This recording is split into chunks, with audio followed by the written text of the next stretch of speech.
Fala galera, bem-vindos ao canal Fincast. Hoje estamos aqui com a Maria, estamos entrevistando ela para falar a respeito de Bitcoin e moedas digitais. Mas antes de mais nada, curte, comenta e se inscreva no canal. Antes de qualquer coisa, Maria, fala um pouco sobre você, como você entrou nesse mundo, o que te faz permanecer nele. Tá, beleza. Primeiramente, muito obrigada aí pelo convite. Me chame de Madu, por favor. Madu, Prefiro assim.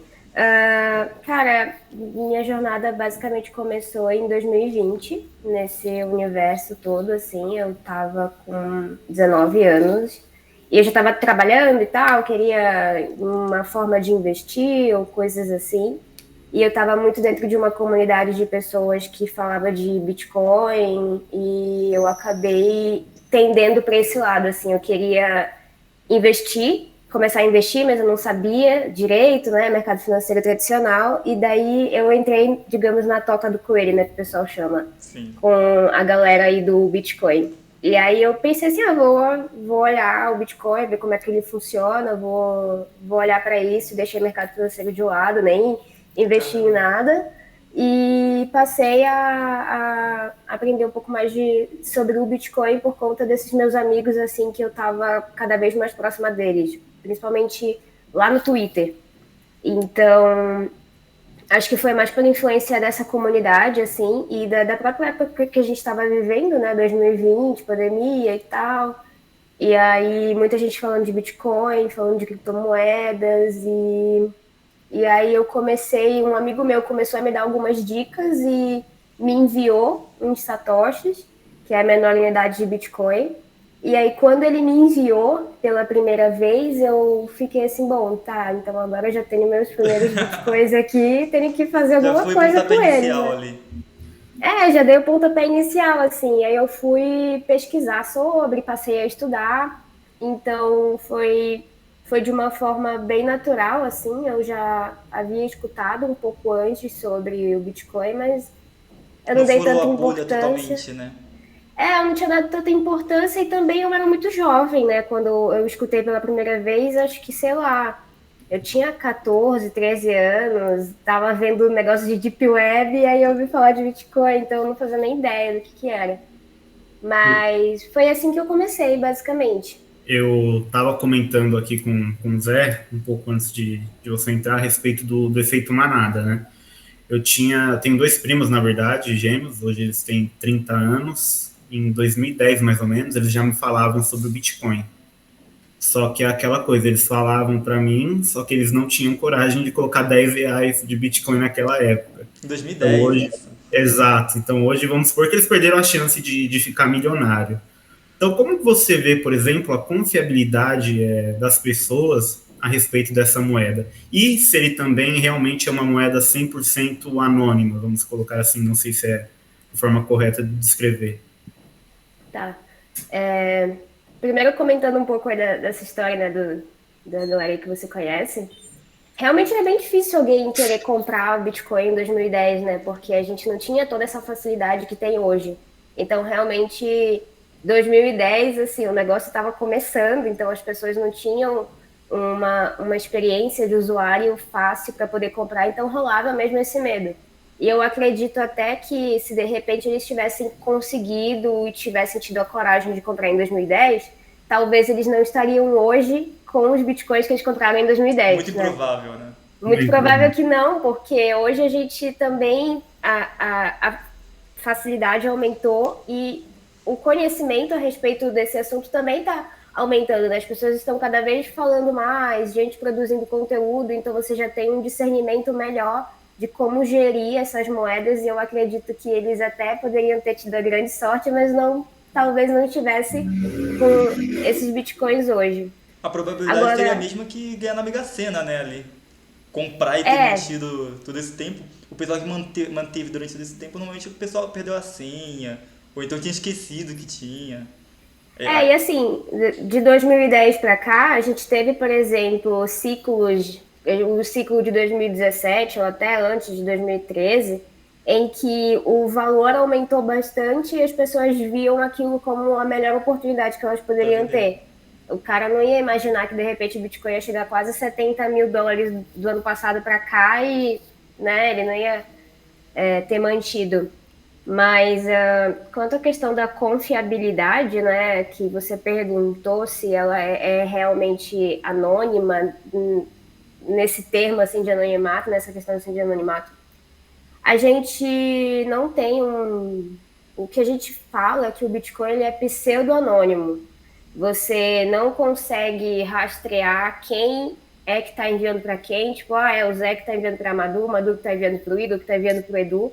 Não tem essa linha de é fulano que está enviando para Beltrano.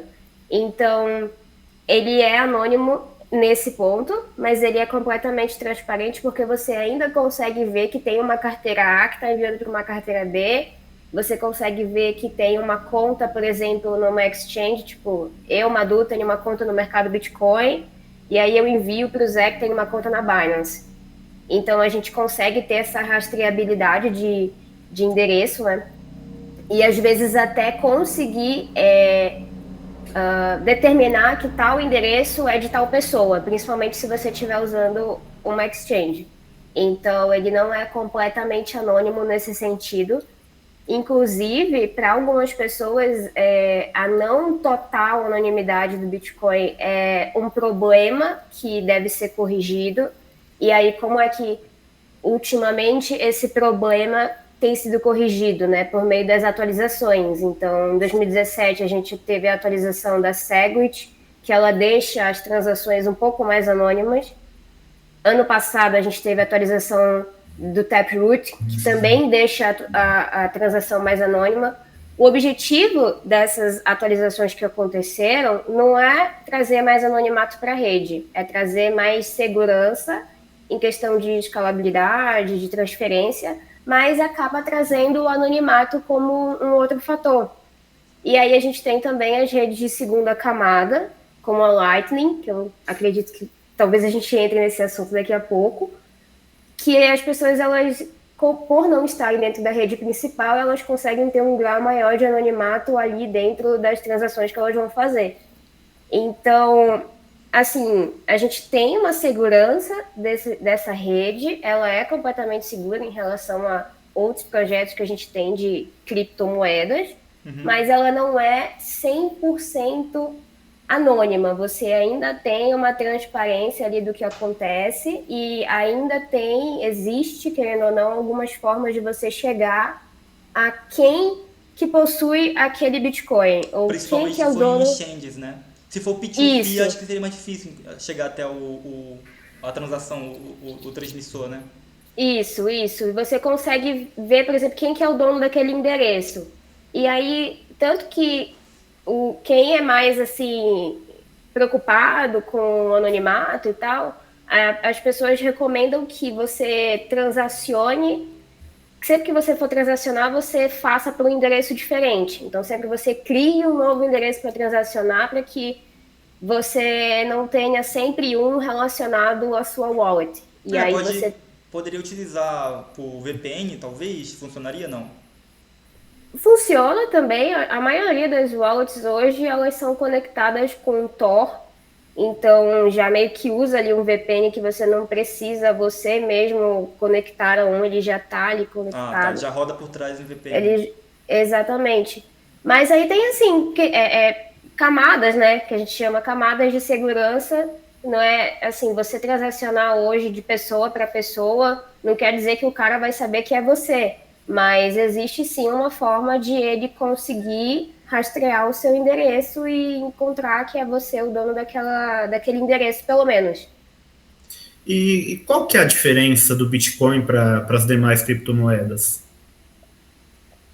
Olha, acho que a principal diferença é em relação a como que o protocolo se comporta de maneira descentralizada. Porque quando a gente fala de criptomoedas no geral, né, a gente tem vários projetos aí. A principal coisa que a gente olha quando vai estudar um pouco sobre a questão de segurança dessas moedas é o trilema da escalabilidade, que o pessoal chama. Então, você tem escalabilidade, segurança e descentralização como 3 pontos principais para um projeto de blockchain, de criptomoedas. E aí, por exemplo, a gente sabe que o Bitcoin, o projeto em si, a rede principal, ela não é escalável. Mas ela não é escalável porque ela é muito descentralizada. Então, assim, você tem vários pares dentro da rede, vários nodes dentro da rede, e aí por que ela não é escalável, né? Porque você tem várias pessoas ali fazendo parte da rede, e para que uma transação seja validada dentro do bloco e ela seja transmitida para todo mundo, você precisa que todo mundo tenha um acesso para poder validar, né, dessa transação, enfim. E aí isso demora muito tempo. Então, quanto mais grande é uma rede descentralizada, mais pares, né, mais nodes você vai ter ali para ter que validar aquela transação e, portanto, você vai ter que transmitir isso para todo mundo. E isso não vai ser um processo extremamente rápido. Sim. E aí é por isso que a gente diz que o Bitcoin é uma das mais descentralizadas e, portanto, ele não é escalável. Porque você tem muita gente fazendo parte do sistema, você precisa transmitir aquela informação para todo mundo. Basicamente, ele nunca se tornará realmente uma moeda, né? Porque Depende se ela perde a parte de escalabilidade, por exemplo, eu não vou transacionar, comprar uma bala com Bitcoin. Não teria sentido. Porque o custo da minha operação, por exemplo, só de energia elétrica, para chegar a esse nível, eu precisaria estar com uma parcela muito grande da população ingressar na blockchain. Então, só o custo para fazer a validação desse protocolo, que eu enviei uma criptomoeda, um bloco, para outra pessoa, seria muito custoso, né? Se o valor for muito baixo. Mas provavelmente valerá a pena fazer isso para um imóvel. Eu acho que acontece muito isso já. A gente não transaciona valores muito pequenos porque o custo daquela operação seria grande demais. É por isso que você tem as redes de segunda camada, onde, teoricamente, elas mitigam essa não escalabilidade da rede principal. Uhum. Respondendo a primeira pergunta, né, eu acredito que a principal diferença do Bitcoin em relação às outras é que ele é mais descentralizado do que os outros protocolos. Uhum. E o próprio anonimato do Satoshi Nakamoto, por exemplo, é uma forma de a gente ver o quão ele é de fato descentralizado. Você não tem uma pessoa ali... comprometido com isso que ele estava, né? Quando ele criou. Isso, ele estava exatamente. Comprometido justamente para descentralizar e tirar o que Hayek falava, que tirar o poder da moeda da mão do Estado ali. Exatamente.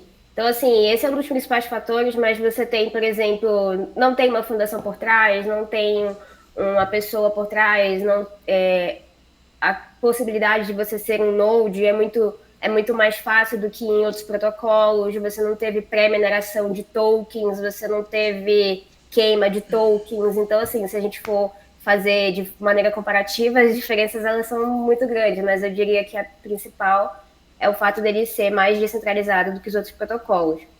Quanto à questão de ser moeda, aí a gente entra em duas coisas, assim, né? Por exemplo, primeiro, para você, o que seria moeda na tua concepção e não na concepção que foi imposta para você, né? Do mercado tradicional, da economia mainstream.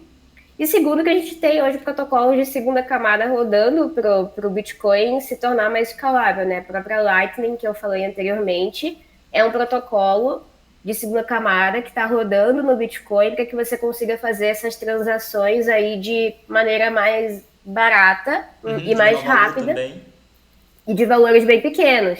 Então, assim, no futuro, no futuro até não tão distante, porque hoje, por exemplo, eu vejo que o fato do Bitcoin tá tendo uma adoção maior é por conta da Lightning, por exemplo, porque ela facilita que pessoas comuns transacionem valores comuns dentro da rede de uma maneira fácil. Diferente se eu for querer aumentar a adoção do Bitcoin utilizando só a rede principal, e aí a gente entra nesse impasse aí, né, do tempo, da escalabilidade e tal. Tem transações que, dependendo do tamanho, elas demoram um dia, demoram 30 minutos, e hoje você não espera mais esse tempo para realizar uma compra comum. Mas se você quiser fazer operações que exigem mais segurança, E né, comprar uma como eu tenho casa e tal, acesso a essa segunda linha ó, essa linha alternativa do blockchain da Bitcoin? você só precisa baixar uma carteira que seja compatível com essa rede. Só E baixar. E eu isso teria que ser com um exchange mesmo ou não? Teria que ser uma wallet própria? é uma wallet própria. Entendi. Existem algumas exchanges que elas têm suporte para Lightning, como a Biscoint e a Bipa. São duas que têm suporte para você usar Lightning tranquilamente. Mas Binance, por exemplo, que é a principal que a galera usa, não tem suporte ainda. Outra americana que tem é a Bitfinex. Então, você tem algumas, assim, que você consegue usar pela Exchange, mas você tem carteiras que elas são bem mais fáceis de você usar. E é só baixar uma carteira, não tem tanta dificuldade, assim, para usar a Lightning, não. Entendi. Uma outra pergunta aqui. Por exemplo, no mercado financeiro tradicional, nós temos os números, balanços, DREs para conseguir analisar, fazer análise de uma empresa, os indicadores. O Bitcoin possui algum tipo de indicador para que nós possamos saber o momento certo de entrar, o momento certo, às vezes, até mesmo de sair? Olha, existem algumas. Os indicadores que a gente tem no Bitcoin, né? Os principais assim, que você pode olhar são os de análise fundamentalista, né? Você olha os dados da blockchain. Então, são as análises on-chain. Você, por exemplo, existem sites que você consegue olhar como é que está o estado da blockchain naquele momento e isso indica para você mais ou menos o sentimento de mercado. E aí, pelo sentimento de mercado, você consegue olhar se é um momento propício ou não. Então, por exemplo, existem indicadores de quanto de valor tá entrando nas exchanges. Isso indica para a gente que se tem valor entrando em exchange, tipo, se eu estou depositando Bitcoin na exchange é porque eu estou querendo vender. Então, isso indica que existe mais uma posição de usuários querendo vender Bitcoin, portanto, esse é um ótimo momento para você comprar, porque você compra mais barato. Ou então, se você quiser vender, né? Então, você consegue ter esses dados on-chain, que a galera chama. Você consegue ver em sites como Glassnode, deixa eu ver se eu tenho outro que eu lembro. CryptoQuant também é um site que você Mas para consegue você fazer ter. suas análises, você usa esses indicadores ou você vai mais por acreditar na tecnologia? Eu não. Cara, é porque assim, a minha posição é de comprar e guardar, né? Então, vender não entra muito na minha estratégia. Mas você não Então, eu não procura o melhor olho. momento para comprar? Ou você só vai, sobrou um dinheirinho aqui, eu vou colocar lá? É que eu faço DCA, que é você comprar um determinado valor todo mês, ou todo dia, ou toda semana. E aí é a melhor forma de você conseguir comprar sem se preocupar com a volatilidade do mercado e com o sentimento do mercado. Então, o DCA, eu acredito que é a melhor forma de você entrar nesse mundo, digamos assim, sem ficar tão sequelado em questão a preço, o que está acontecendo no mercado, se está caindo, se está subindo. Existe um outro indicador que é o Fear and Greed Index, que ele mostra para as pessoas como é que está o sentimento do mercado naquele momento. Então ele mostra se o mercado está tá com muito medo, e aí se ele está com muito medo é um momento legal de compra porque o preço está muito baixo, Sim. ou se ele está muito putz, eu esqueci o nome, mas é como se Eufórico, ele vai. tivesse como se ele tivesse muito otimista, então o preço está mais alto e tal.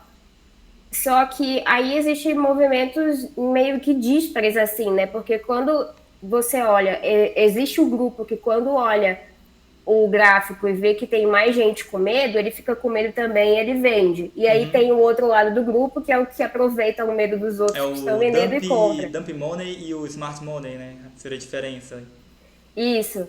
E aí, eu particularmente não me importo muito com essa questão do preço ou de como é que está o sentimento do mercado, porque a minha estratégia, eu vejo que é mais assertiva desse modo, de comprar uma certa quantidade todo mês ou a cada período, e aí você consegue diminuir essa volatilidade, digamos assim, de, por exemplo, eu vou comprar agora que está muito barato, você consegue comprar um valor muito grande, mas aí você pega um pump do mercado, depois quando ele desce de novo, você perde muito.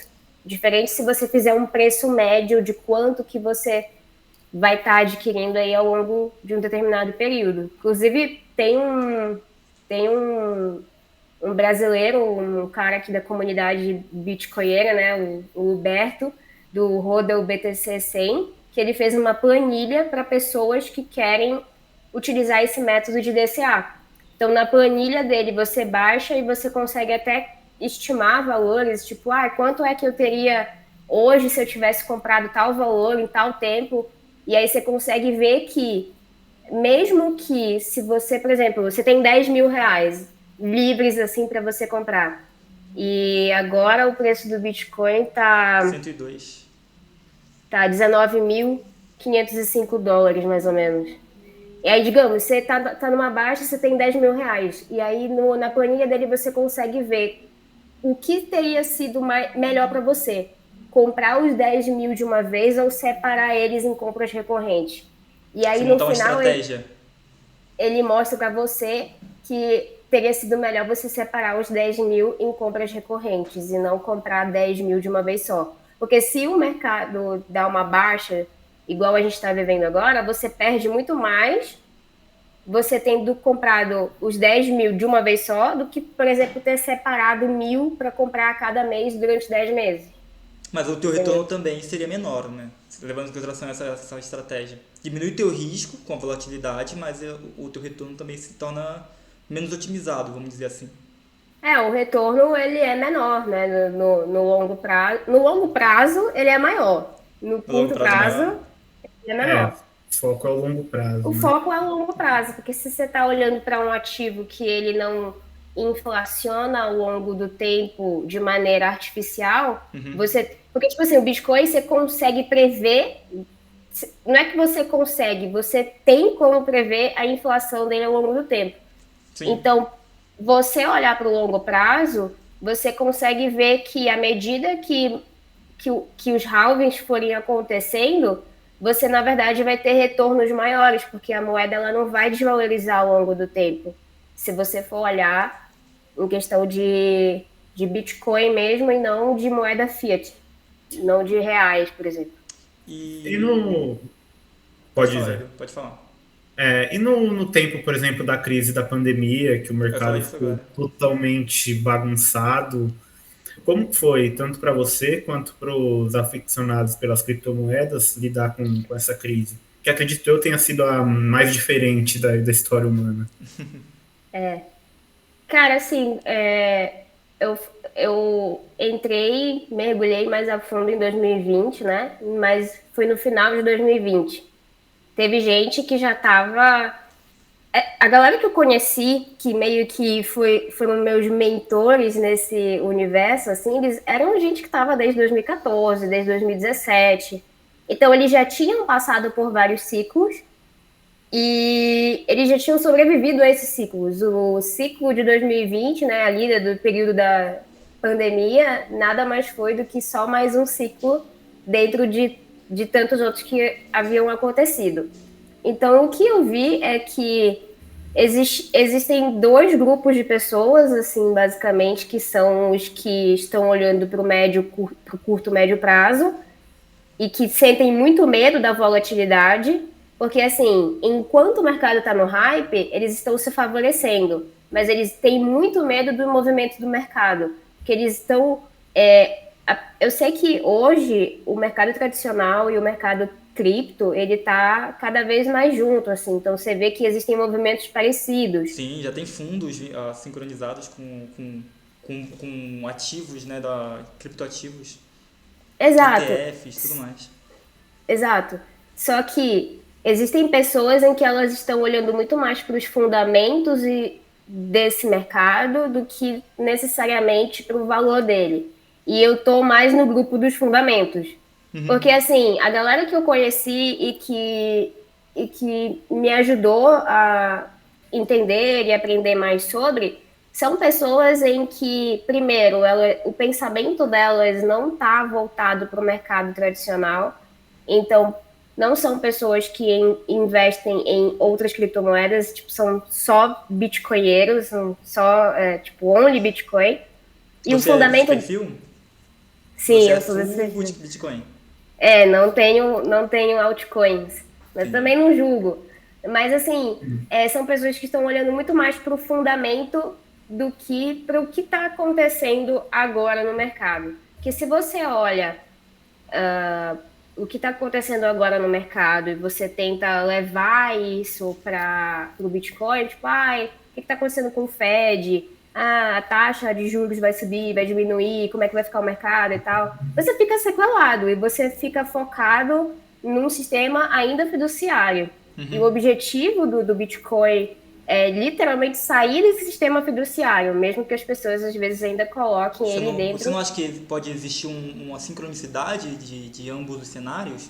Por exemplo, quando a gente está vendo ó, por muito tempo o Bitcoin ele tinha uma, como é que fala? Uma anticorrelação, né? Era uma correlação negativa entre o dólar e o Bitcoin. No último ciclo que a gente teve agora, a gente viu um cenário de correlação. O dólar cresceu e o Bitcoin cresceu também durante o momento.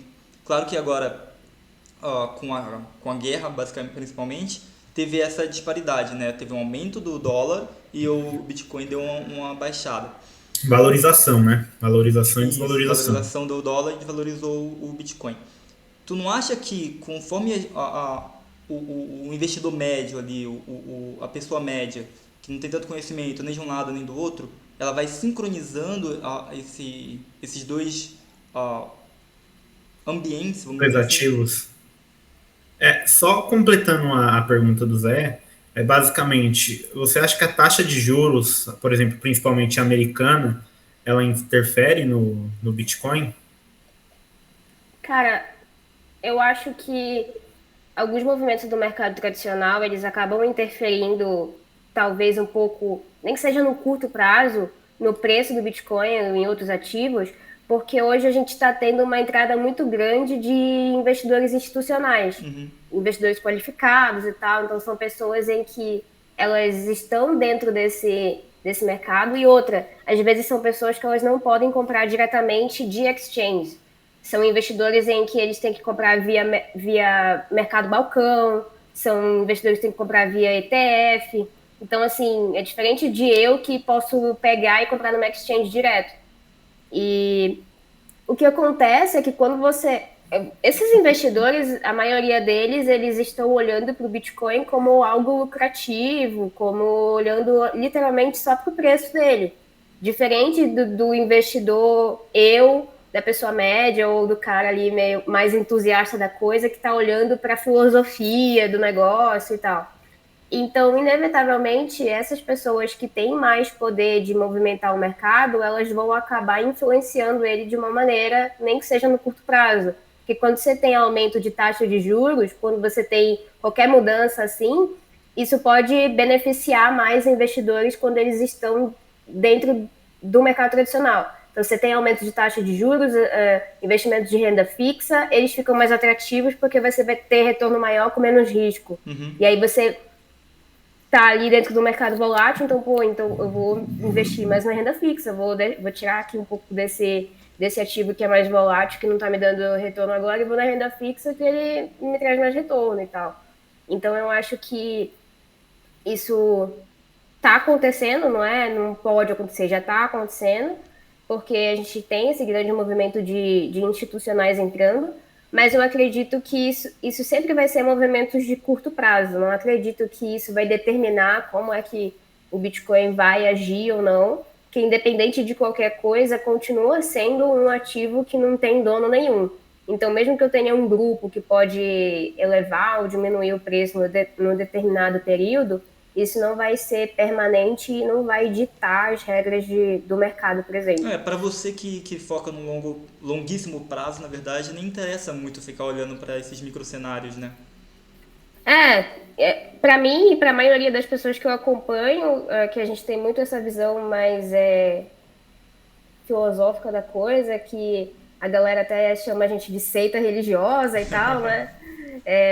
Realmente isso daí não importa. Inclusive, eu sou mais tranquila, mas se você for fazer qualquer pergunta dessas assim pra galera que eu conheço, eles vão rir dessa cara, porque Sério? realmente não é algo que a gente está olhando. O nosso objetivo, a nossa visão, assim, por mais utópica que possa parecer, é que em um determinado momento a gente não vai mais precificar Bitcoin em dólar. Hoje você precifica em dólar, mas para quem é muito convicto nesses fundamentos, um Bitcoin vale um Bitcoin e sempre vai ser assim. Então, o que importa não é a quantidade de quanto você vai ter em valor fiduciário, mas sim de quanto você vai ter daqueles satoshis ali que você vai estar acumulando.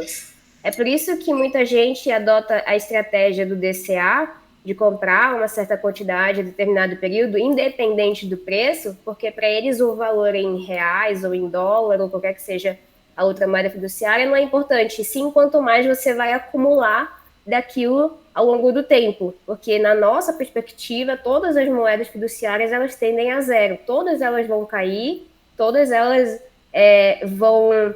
Você sempre vai sofrer com elas pela inflação, então você vai ter que ter um ativo que ao longo do tempo ele permaneça com valor.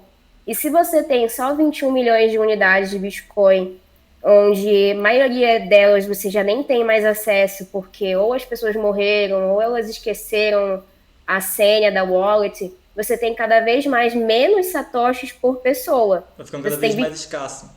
Vai ficando cada vez mais escasso. Então, assim, no nosso mundo, num futuro, assim, talvez até muito distante, quem mais tem satoshis é quem vai estar, digamos assim, é quem é o rei ali, sabe? Não no sentido de rei, mas é tipo, hoje, quem tem dinheiro tem mais liberdade financeira, liberdade geográfica.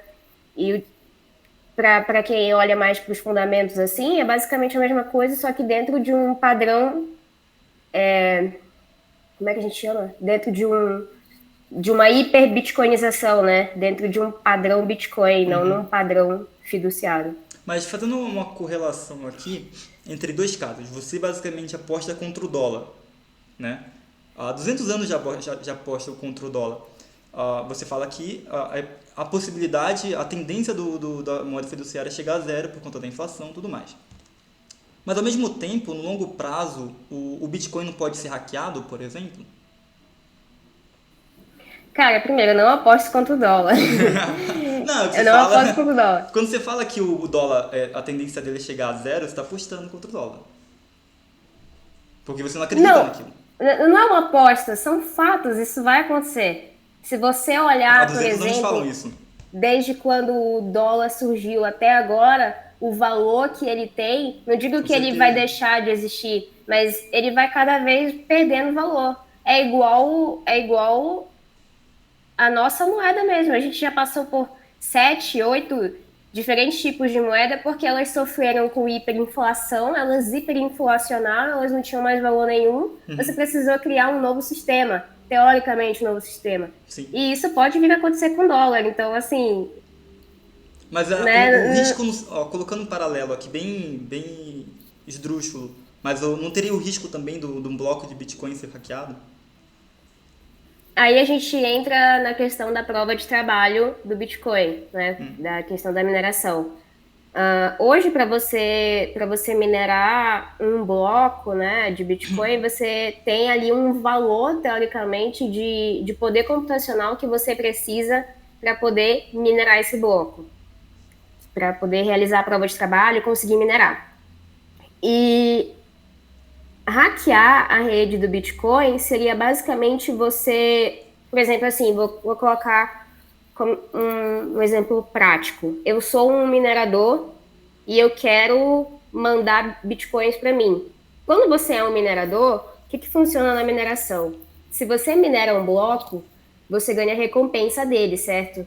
E aí você vai registrar todas as transações dentro daquele bloco, todas as transações que você quiser dentro daquele bloco, e mais uma transação que vai para você, da sua recompensa. Sim. Então é você, minerador, que insere ali as transações dentro do bloco, registra ele, transmite para toda a rede, se eles derem ok, está validado, e aí você registra na blockchain. Digamos que eu quero duplicar uma transação para mim. Tipo, eu quero duplicar minha recompensa, por exemplo, e aí eu quero enviar fazer duas transações para mim. Eu só posso fazer uma porque foi da recompensa que eu recebi, daí eu quero fazer outra. Para eu fazer isso, eu vou ter que mudar todo o registro daquele bloco, dos blocos anteriores e dos blocos posteriores. Por isso que é blockchain, entendeu? Porque todos os blocos estão interligados um no outro. Sim. Se você mudar qualquer coisa, se você adicionar, retirar qualquer transação, você vai ter que mudar o registro daquele bloco que a gente chama de hash. Então, cada Sim, mas transação... eu falo isso em panorama do desenvolvimento da computação quântica, por exemplo, que provavelmente vai ter força suficiente para movimentar isso. Então, a partir do momento que a computação quântica for desenvolvida a esse ponto, o blockchain basicamente não vai valer mais nada. Concorda comigo ou eu estou viajando? Cara, porque assim, quando a gente fala de computação quântica, você está falando de um computador que ele foi desenvolvido especificamente para uma função. Sim. É Você igual acha uma que não E. seria extremamente lucrativo desenvolver um computador quântico para fazer isso? Eu acho que seria extremamente lucrativo, tem um incentivo imenso para fazer isso. Tá, beleza, tem um incentivo imenso, mas o que você vai ganhar quando você destruir a rede? Quando você hackear a rede? Você não vai ganhar os bitcoins da rede. Você não vai conseguir pegar o valor de todo mundo. Porque o valor da rede do Bitcoin é justamente a segurança que ela tem pela prova de trabalho. Se você hackear ela, o valor dela vai a zero, porque ela não vai valer porra nenhuma. Exatamente. Você hackeou ela, ninguém... Então, assim, o incentivo que você tem para construir um computador quântico, que é muito caro, para destruir uma rede, assim, você não vai ter lucro nenhum, porque... Mas existe também interesses políticos aí, você pode colocar na equação. Por exemplo, se a nossa economia começa a gerar em Bitcoin, ou na segunda linha que você tinha falado, você acha que não seria um interesse de um país inimigo nosso hackear justamente a rede para ter um ataque e quebrar a nossa economia? Quanto mais integrado o Bitcoin está ficando na nossa dia a dia, mais risco ele vai tendo, porque vai ter cada vez mais interesses. Por isso que os Estados Unidos tem um investimento tão grande em armamento, em tecnologia, em desenvolvimento tecnológico, justamente para se proteger desse tipo de ameaça. E é por isso que o dólar era tão forte, porque além de ser a maior economia do planeta, também é a maior força armada do planeta. Entendeu? Tá, e eu não estou defendendo aqui o dólar, tá? Eu sou entusiasta também do Bitcoin. Eu tenho acho que desde 2019, foi a primeira transação que eu fiz, então estou há 3 anos aí operando com isso. É que assim, eu também movimento outros tipos de ativos, não fico só exclusivamente no Bitcoin. Tá, interesse político. Daí você entra numa questão de conflitos geopolíticos. O Brasil, ele não é um país... ele não é um país importante dentro do cenário geopolítico. Sim. Você não tem muitos países competindo com o Brasil, ou querendo competir com ele, ou querendo iniciar um conflito armado, ou ideológico. Você, assim, querendo ou não, apesar de a gente estar ganhando cada vez mais força dentro do cenário internacional, o Brasil não é um país determinante no conflito geopolítico. Sim. Porque ele não é a melhor economia do mundo, ele também não é a melhor em exército do mundo. Então, assim, ele não apresenta ameaça para nenhum outro país importante Não falo dentro de ameaça, do cenário. mas, por exemplo, a gente tem muito recurso natural. Então, eu acho que isso eleva exponencialmente o nosso interesse, a nossa valia na geopolítica mundial. Tá, a gente tem Mas uma o que eu tô boa... falando, na verdade, é um cenário hipotético, tá? Não tô falando que isso vai realmente acontecer. É só que, quanto mais adotado for o Bitcoin, e quando você fala que a tendência da moeda fiduciária é chegar a zero, logo todas as moedas fiduciárias vão valer nada, então a gente vai totalmente migrar para um futuro digital de moedas digitais, Então, vai cada vez aumentar esses riscos, entendeu? Isso que eu estou colocando como paralelo. Ó, quando você fala que existe o risco do dólar tá chegando a zero, também existe o risco do Bitcoin chegar a zero no futuro. Sim, isso não é inegável. O Bitcoin pode falhar. Uhum. Isso não é inegável.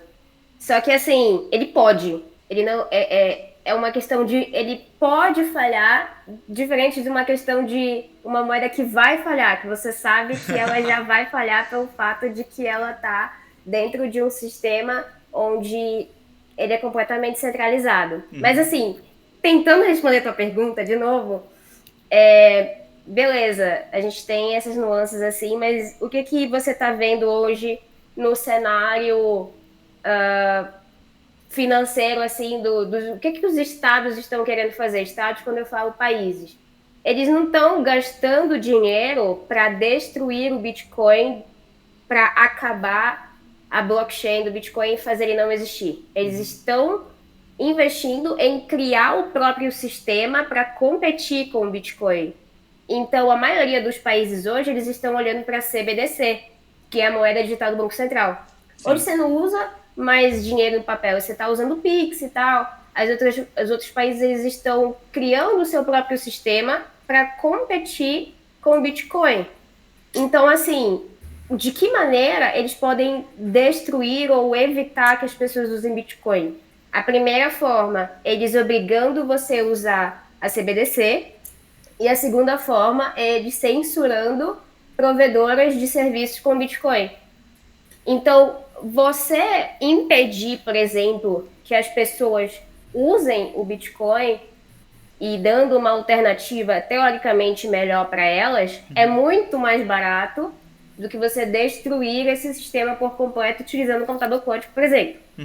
Porque, assim, se você tem menos adoção dessa moeda, se você tem menos mercado circulante dela, ela vai tendendo a zero. Porque funciona por oferta e demanda.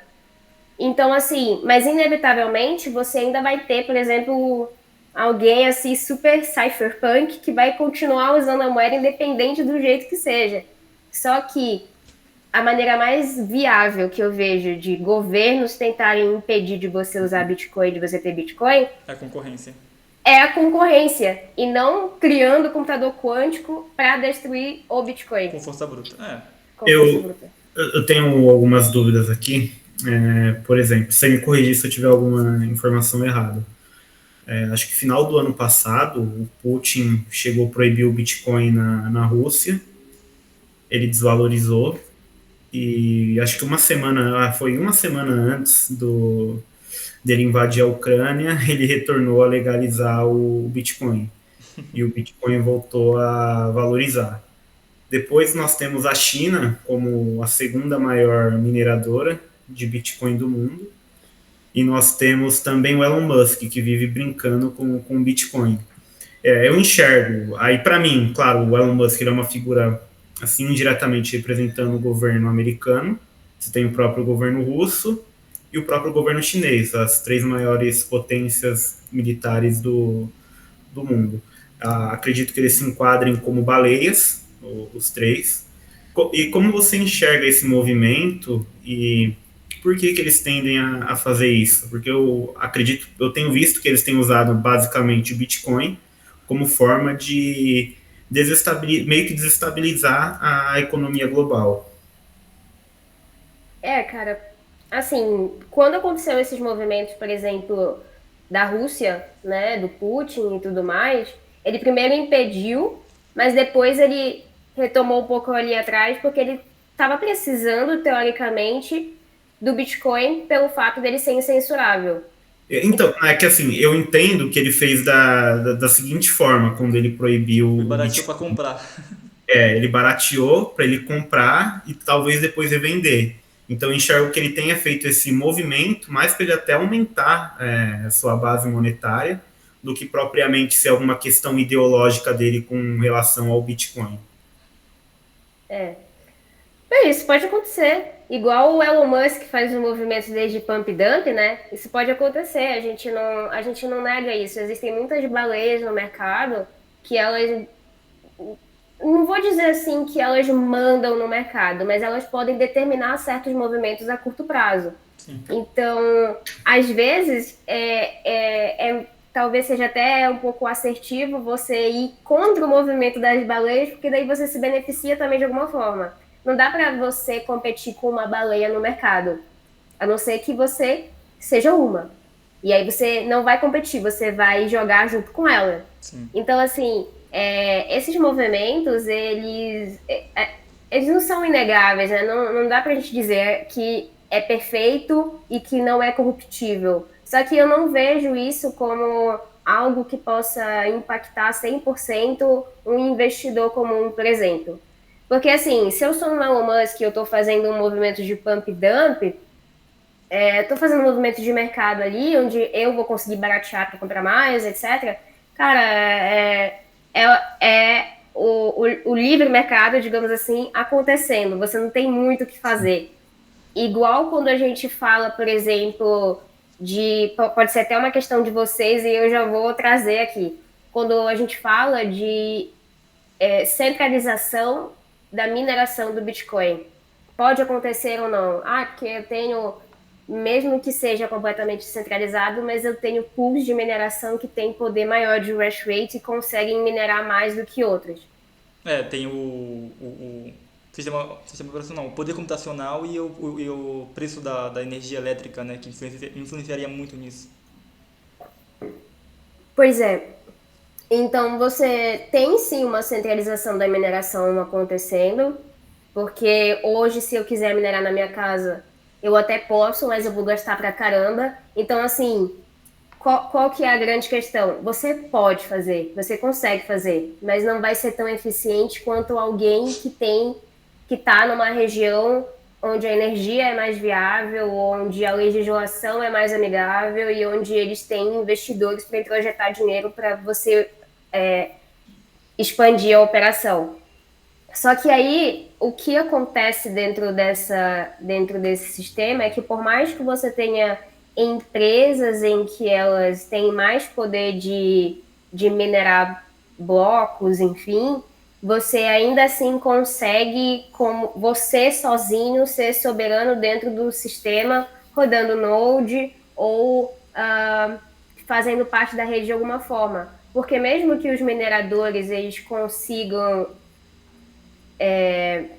ter mais poder de computação para minerar mais e talvez centralizar ali um pouco a mineração, eles trabalham, obviamente, a benefício próprio, porque nem, tipo assim, o trabalho do minerador é a benefício próprio, ele não está querendo beneficiar a rede. Só que a forma como o protocolo foi construído faz com que esse minerador, se beneficiando, ele beneficia todo mundo.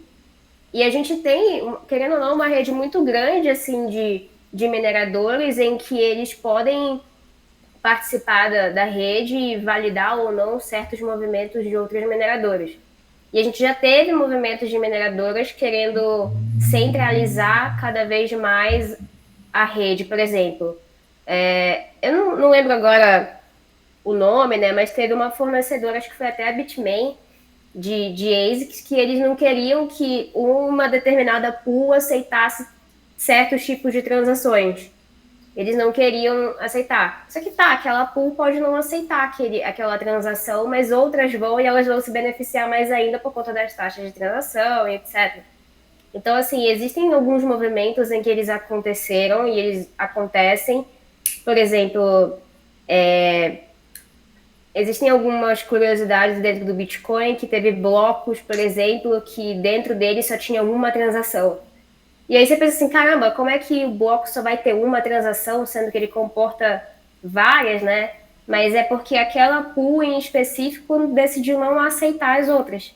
Só que essas transações que não foram aceitas dentro desse bloco, elas continuam na main pool, que é onde fica ali o aglomerado de transações, e outra pool, outro minerador vai aceitar. Então, assim, quem se prejudica, teoricamente, dentro de um sistema completamente descentralizado como o do Bitcoin, quem se prejudica querendo se favorecer de alguma forma ou querendo prejudicar o outro, é o próprio minerador, é a própria pool, a própria empresa. Então, assim, existem pontos do Bitcoin em que eles podem ser podem vir a centralizar mais do que outros, a mineração é um deles. Uma vez centralizado, é possível descentralizar isso? Ou seria bastante difícil quebrar esses monopólios? Cara, eu acredito que você consegue sim, porque não é como se, por exemplo, no caso da mineração, né? Não é como se aquela pool ali que tem mais poder computacional mandasse na rede inteira. Sim. Ela pode mandar no que ela quer fazer.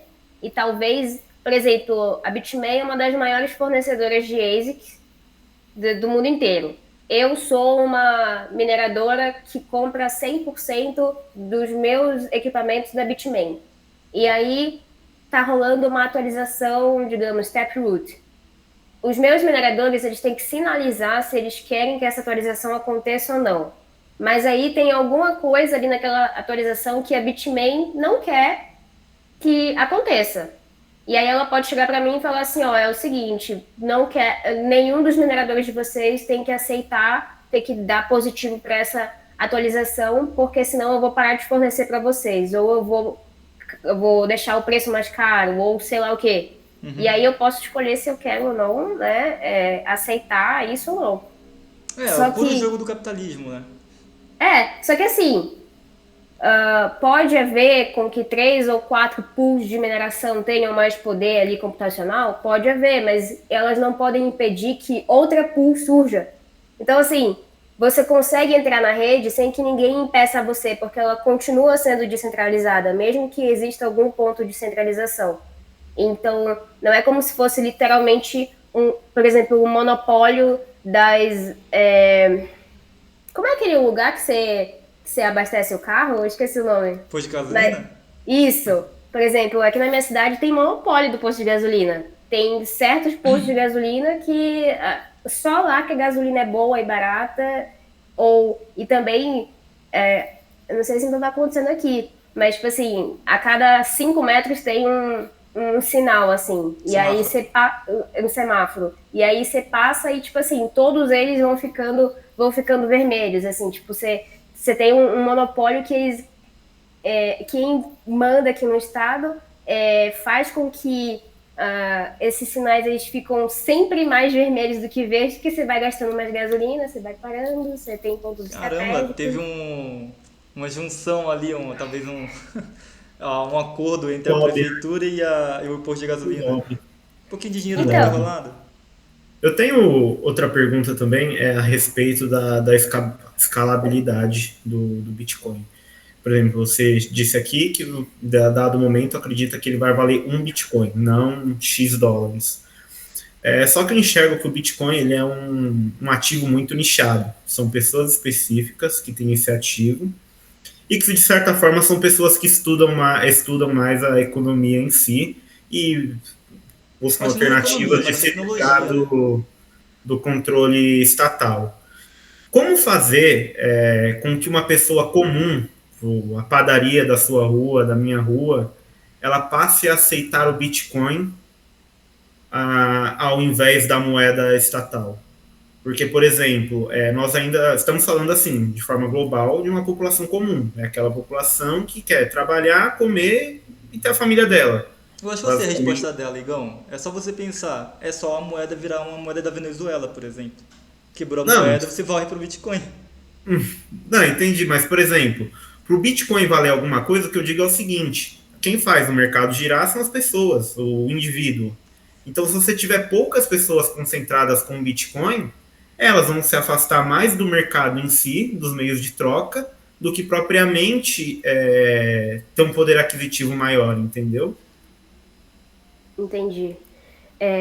Então, teve essa possibilidade aí que o Zé falou, mas o que eu acredito é que, assim, talvez isso nunca aconteça, porque, pelo menos, eu sou muito realista, e a maioria da galera que eu conheço também. Então, como eu disse até já aqui, talvez o Bitcoin dê errado, velho. Então, talvez não tenha essa adoção, essa hiperbitcoinização que a gente sonha. Mas esse movimento de adoção, ele realmente é muito complicado e não é só no sentido de você... Porque, assim, para você fazer um comerciante local aceitar o Bitcoin, você precisa muito mais educar ele do que esperar que a moeda caia ou vire uma nova moeda da Venezuela para fazer ele usar. Porque eu digo assim, no sentido, sei lá, o comerciante que da rua ele vai se importar muito mais do que um burocrata fala do que propriamente uma pessoa que estude esse meio de troca, né? Mas é só você pegar um paralelo, Igor, muito mais palpável, né? Só você pegar qual a porcentagem de pessoas que opera na bolsa, por exemplo. Não, com No Brasil certeza, é mas é cinco por que cento. tá. As empresas da bolsa, elas oferecem produtos para as pessoas comuns, Então, mas entendeu? mesmo assim a aderência das pessoas no Brasil é muito pouca. Imagina a do Bitcoin. Não, com certeza, entendeu? Mas é mais uma dúvida de como espalhar o nicho do Ah, Bitcoin em si. Tá, realmente, mas acho que a educação seria o principal mesmo. Que nem a gente havia falado. só dando um contexto aqui. Eu conheço, não sei se vocês conhecem, seria até talvez interessante trazê-lo aqui, o Vinícius do Palavra de Satoshi. O cara roda o Brasil inteiro atrás de comerciantes locais oferecendo Bitcoin para esses caras e pagando as coisas que ele usa nos locais em que ele vai com Bitcoin. Então, o que ele faz, e que eu acredito que, assim, pelo menos no primeiro momento, é a maneira mais assertiva de você fazer um comerciante local aceitar, é É mostrar mensalzão. como que para ele é mais fácil e lucrativo ele aceitar o Bitcoin do que ele utilizar a maquininha da PagSeguro, por exemplo.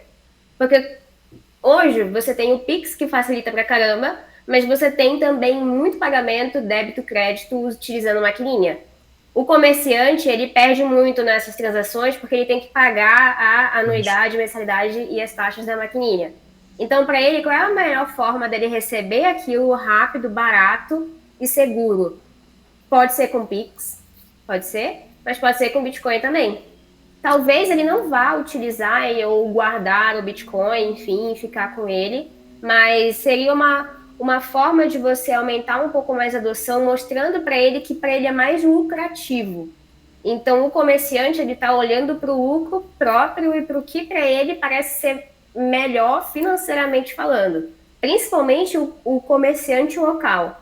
Esses caras, eles dependem muito do que eles mesmos fazem, eles não dependem do governo ou de qualquer outra pessoa. Então, assim, quanto mais eles puderem facilitar a vida deles para benefício próprio, é melhor. E aí você oferece um meio alternativo de pagamento que existem pessoas que utilizam, óbvio, são muito poucas, mas existem, e que se eles quiserem, eles podem aceitar, porque vai ser muito mais lucrativo do que ele aceitar pagamento débito crédito na maquininha, por exemplo. Sim, a taxa seria bem menor, né? Exato, e às vezes até sem taxa, porque se você usa a Lightning Network, você, dependendo da carteira que você usa e dependendo da forma como a outra pessoa também vai transacionar para você, a taxa é zero. É por isso que a Lightning está crescendo tanto. Você consegue enviar Bitcoin com taxa zero. Não, vou adotar isso daí, cara, sinceramente. Eu não E sabia dessa aí, parte. Que eu então, compro Bitcoin e deixo lá. Não tento ó, ficar estudando muito isso, eu estudo outras coisas. Então, eu acredito na tecnologia, mas nunca estudei a fundo, assim, e não sabia dessas tendências. então, e aí, por exemplo, o Vinícius, ele faz isso. O cara já, acho que ele já foi em todos os estados do Brasil. Ele Sim, é sensacional. tava em Curitiba recentemente. Então ele faz isso.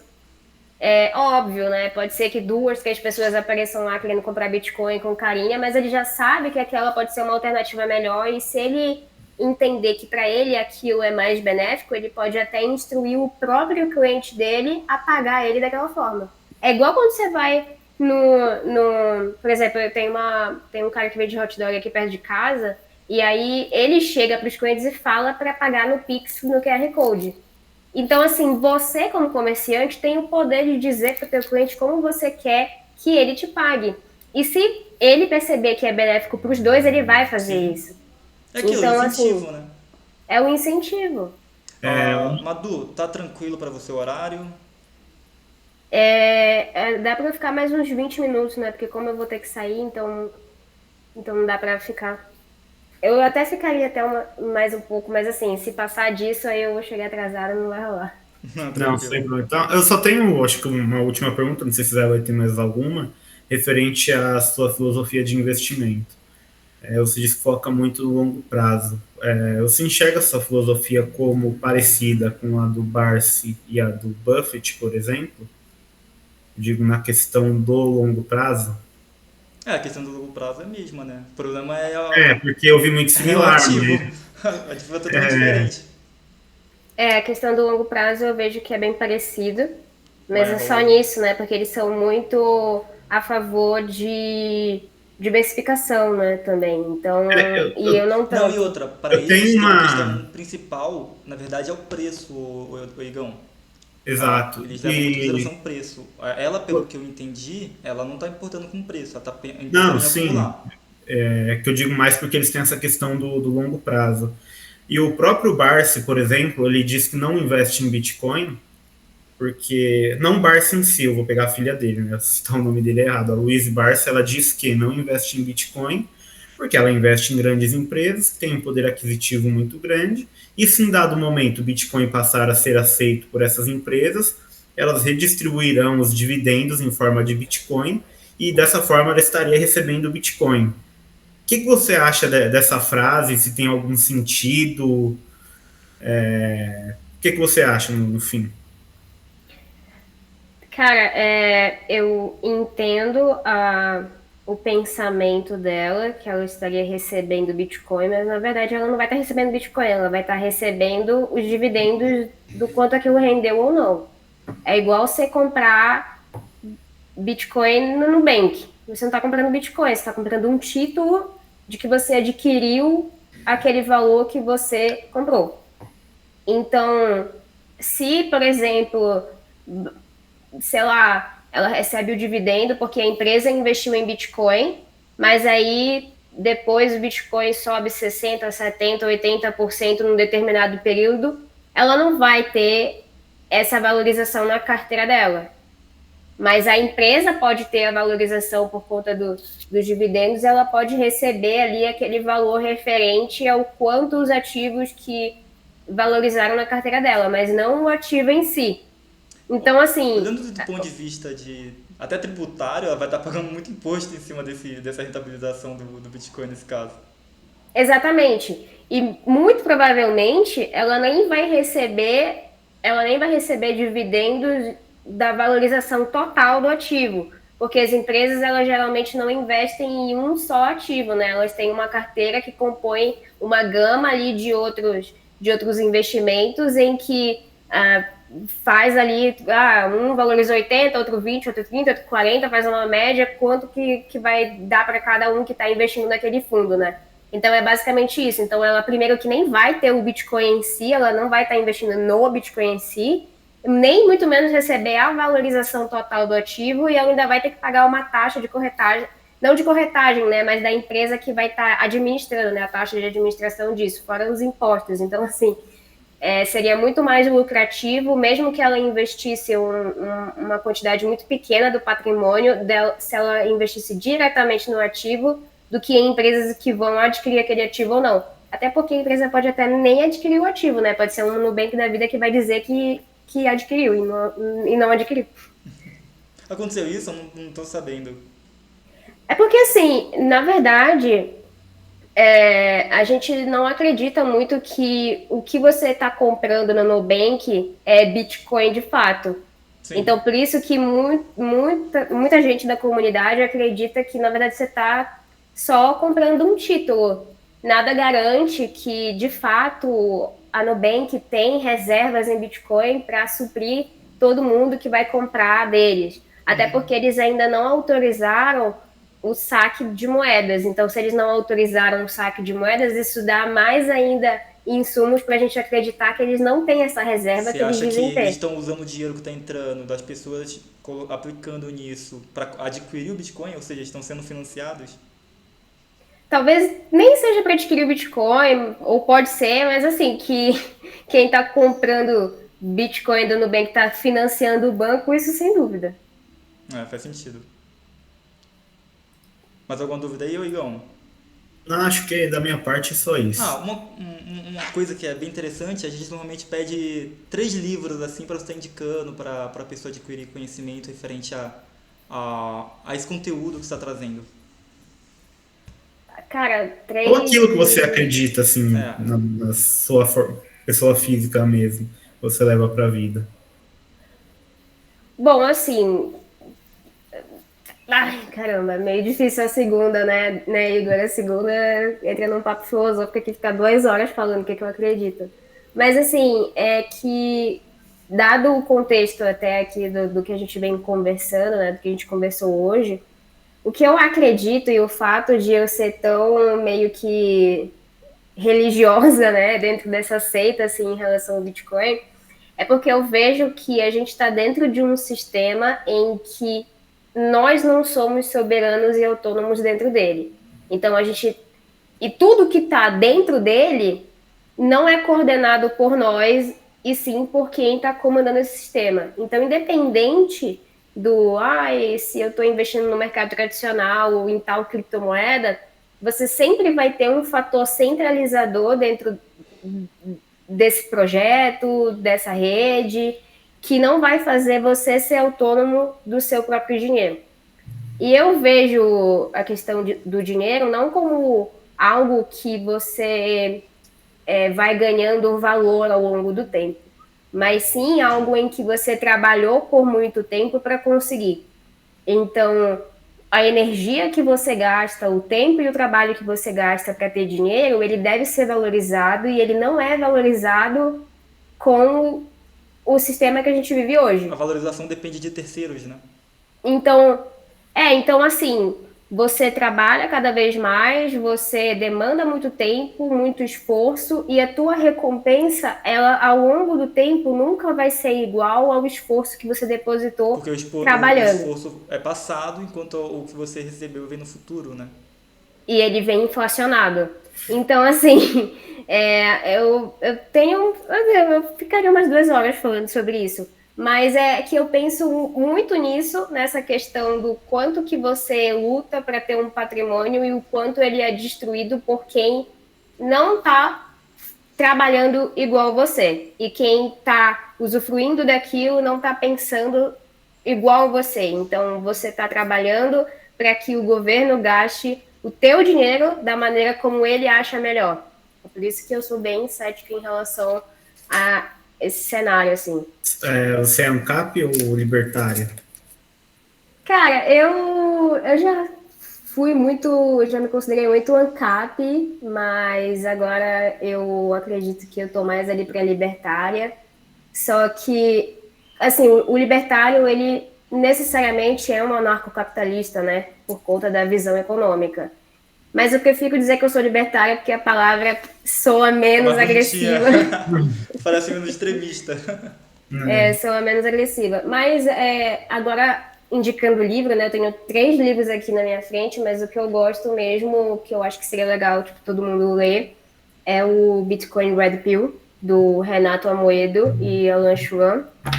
É um livro, assim, que ele abre muito a mente, mas talvez a maioria das pessoas, quando forem ler, não vão gostar de 50% do que está dito ali, porque o nome Red Pill Não é à toa. não foi à toa. Mas é um livro muito bom, e para quem de repente não entende tanto Bitcoin e tal, consegue ler o livro tranquilamente sem ser um técnico da coisa, né? Então, assim, serve tanto para quem já está um pouco inserido nesse mundo e quer entender um pouco mais, quanto para quem não está tanto, mas tem vontade de aprender um pouco. É uma literatura palatável, né? Isso, e foi escrito por brasileiros, né? Então, assim, é bom, é legal, eu gosto. Algum outro? Não, vou deixar só esse, vou Só deixar só esse? O esse. pessoal se É, debruçar nisso daí e ficar é, um tempo pensando ali. isso. Depois vocês vão ver outros aí. Eu tenho certeza que quem leu o Red Pill, se teve contato só com esse livro desse assunto, vai querer procurar outros. Até porque eles citam muitas fontes e como o Safe and Diamonds, né, do padrão Bitcoin, o Fernando Urris, que também tem um livro lá do Gosto bastante, Fernando. Bitcoin, a moeda na era digital e tal. O Andres Antonopoulos, que fez, acho que foi do Mastery em Bitcoin. Então, assim, tem várias referências em que a pessoa lendo esse livro que eu indiquei, ela vai talvez querer ir atrás das referências. Então, deixo só esse aí pra galera. Entendi. Fechou, então. Obrigado, viu, Madu, pela participação. Muito obrigado mesmo. Esperamos contar com você aí futuramente, caso talvez para discutir mais a visão política dela, né? Exatamente. Visão política e filosófica ali. Você quer falar mais alguma coisa pro pessoal? Deixar suas redes sociais? Não, acho que foi uma conversa que passou muito rápido até, né? Fluiu tão fácil que passou rápido. Agradeço vocês pelo convite. E é isso. Redes sociais, vocês botam na descrição depois, eu não sei. E é isso. Se a galera quiser saber mais de mim, me procurem por lá e a gente pode até marcar alguma outra coisa, falar de algum outro assunto. Estou super aberta. Obrigadão. Muito obrigado, viu, Madu? Valeu, eu que agradeço.